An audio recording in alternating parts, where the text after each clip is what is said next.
सर्वत्र गोविन्दनाम संकीर्तनं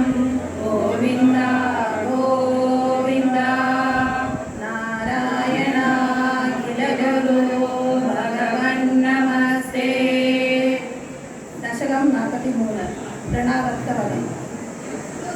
त्वामेकदा गुरुमरुत्पुरनादवोडुं गाढाधिरूढगरिमाणमदारयन्ति माता निधाय शयने किमिदं वदेति ध्यायन्त्यचेष्टदगृहेषु निविष्टशङ्का तावत् विदूरमुपकर्मिदघोरघोष विपांसु पडलि परिपूरिताशः वाद्यावभुस्सकिल दैत्यवरस्त्रिणावस्ताभ्यो जहार जनमानसहारणं ताम् उत्तामपांसु तिमिराहदृष्टिपाते द्रष्टुं किमप्यकुशले पशुपाललोके बालकस्य किमिति त्वदुपान्तमाप्ता माता भवन्तमवलोक्य दृशं रुरोद तावत् सदा नववरो विचदीनमूर्तिः भावत्कपालपरिधारणलूनवेगः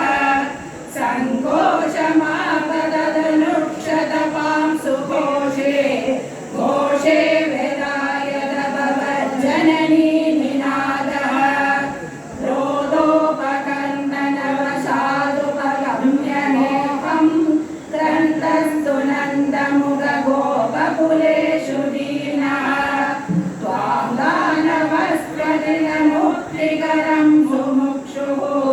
त्वय्यप्रमुञ्जति पपादवियत्प्रदेशात् रोधाकुलास्तदनुगोपगणा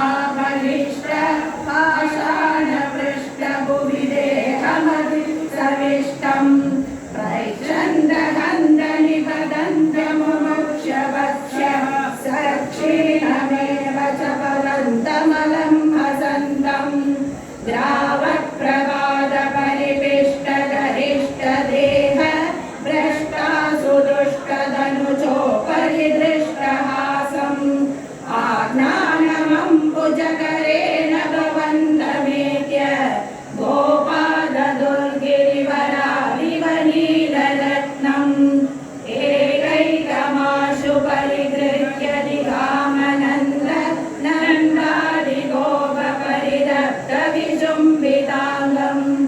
आदातु कामपरिशङ्कितगोपनारी हस्ताम्बुजप्रबलितं प्रणमो भवन्तम् भूयोऽपि किं न तृणमप्रणताद्विहारी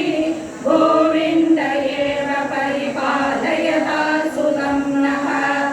इत्यादिमादरपितृप्रमुखैः सदा